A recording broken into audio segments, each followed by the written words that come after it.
Voici avec une vidéo très importante.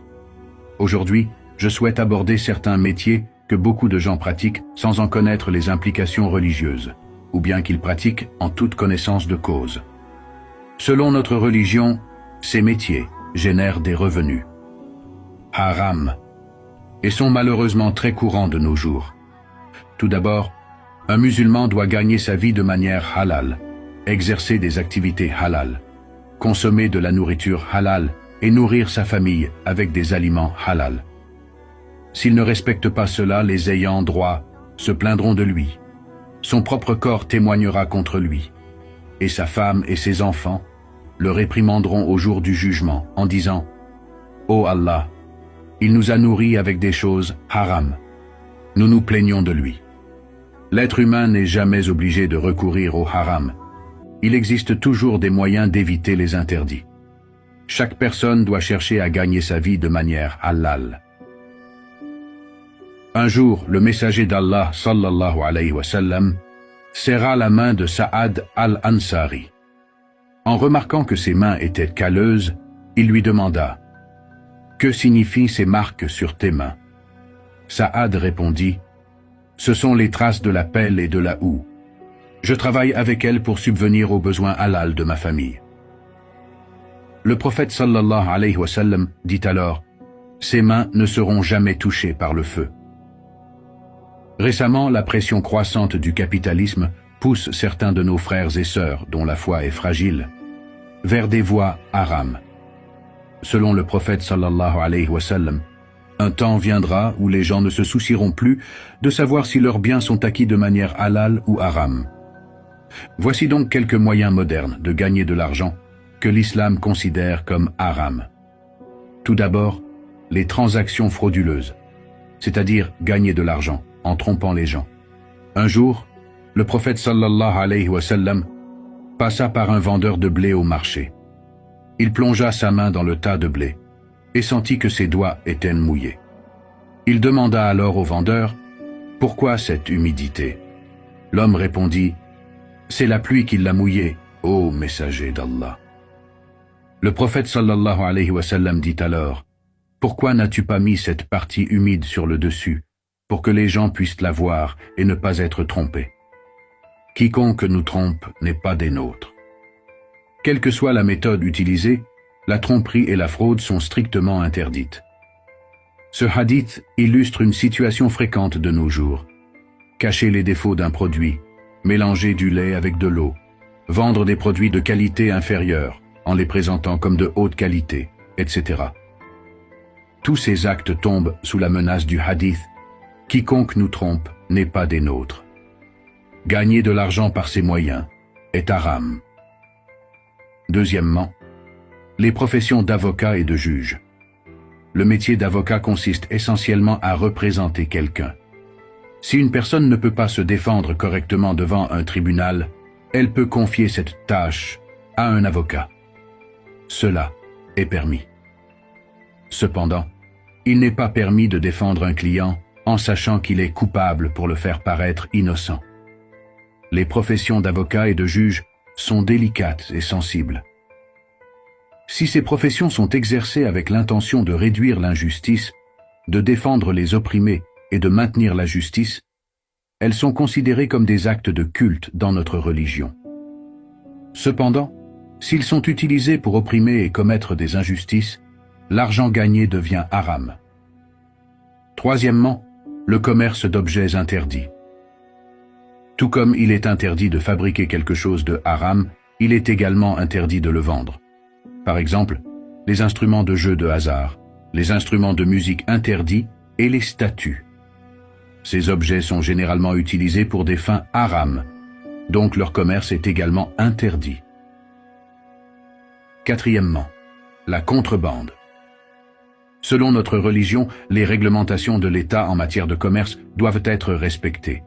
Sinon, cela conduit à l'anarchie et à la discorde. Faire du commerce illégalement, transporter des marchandises en contrebande, etc., sont des actes interdits. De plus, la contrebande entraîne souvent la nécessité de corrompre des fonctionnaires et la corruption est haram. Cinquièmement, être comédien. L'islam ne voit pas d'un bon œil les occupations inutiles. Faire des blagues et des plaisanteries professionnelles n'est pas un bon métier. Cependant, si cela reste dans le cadre de l'islam et aide les gens à se détendre un peu, c'est permis. Le prophète sallallahu alayhi wa sallam et ses compagnons faisaient parfois des plaisanteries. Mais il est important de ne dire que la vérité, de ne pas utiliser de paroles obscènes, de ne pas se moquer de la religion et de ne pas blesser les gens avec des blagues. Sixièmement, le marketing de réseau. Ce système, connu sous divers noms, est essentiellement une chaîne pyramidale. Il repose sur le recrutement de membres plutôt que sur la vente réelle de biens ou de services, et est considéré comme haram en raison de ses caractéristiques de fraude, d'incertitude excessive et de gains injustes. En septième lieu, travailler dans des banques pratiquant l'intérêt. Pour un musulman, il n'est pas permis de travailler dans des banques qui pratiquent l'intérêt, car cela revient à soutenir une activité haram.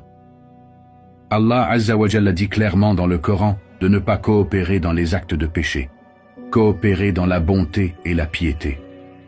Mais ne coopérez pas dans le péché et l'inimitié, et craignez Allah, car le châtiment d'Allah est sévère. Maïda 2. Il n'est permis de soutenir ou de faciliter aucune action haram, que ce soit volontairement ou contre rémunération. Ceux qui s'engagent dans des transactions usuraires ignorent l'ordre clair de l'islam et déclarent une guerre à Allah et à son prophète, sallallahu alayhi wa sallam. En effet, Allah Azza wa Jalla considère l'usure comme une déclaration de guerre contre lui et son prophète, sallallahu alayhi wa sallam. Ô vous qui croyez, craignez Allah et abandonnez ce qui reste de l'usure, si vous êtes croyants. Et si vous ne le faites pas, alors prenez garde à une guerre de la part d'Allah et de son prophète. Baqara 278-279. Jabir ibn Abdullah rapporte que le prophète sallallahu alayhi wa sallam a maudit celui qui consomme l'intérêt, celui qui le donne, celui qui le rédige et les témoins de cette transaction, en disant « Ils sont égaux en péché ». Muslim. En conséquence, il n'est pas permis à un musulman de travailler dans des banques pratiquant l'intérêt en tant que directeur, consultant, comptable, agent de nettoyage, cuisinier, gardien ou toute autre fonction. Si quelqu'un a commencé à travailler dans une telle banque avant de savoir que c'était haram, il doit quitter ce travail dès que possible et chercher des moyens de subsistance halal. Les provisions d'Allah sont vastes. Il ne laisse jamais ceux qui abandonnent le haram pour sa satisfaction dans le besoin ou en difficulté. Allah Azza wa Jalla dit « Quiconque craint Allah, il lui accordera une issue favorable et le pourvoira de manière inattendue. Et quiconque place sa confiance en Allah, il lui suffit. » Talaq 2, 3. En conclusion, Allah Azza wa Jalla dit « Quiconque craint Allah, il lui accordera une issue favorable et le pourvoira de manière inattendue. » Que notre Seigneur nous accorde des moyens de subsistance halal et abondants, nous protège des voies haram et nous préserve des gains interdits. Souvenons-nous que les comptes du halal sont stricts et ceux du haram encore plus sévères. Celui qui aide à faire une bonne action pour Allah recevra une part de la récompense. Celui qui aide à faire une mauvaise action recevra une part du péché. Allah voit tout et récompense chacun selon ses actes. Je vous encourage donc à vous abonner pour nous aider à nous développer et à atteindre un public plus large, y compris peut-être des personnes non musulmanes, qui pourraient être inspirées à embrasser l'islam grâce à nos contenus. Rappelez-vous, celui qui facilite une bonne action est comme celui qui l'accomplit. Si j'ai commis des erreurs dans mes propos, je vous prie de m'en excuser.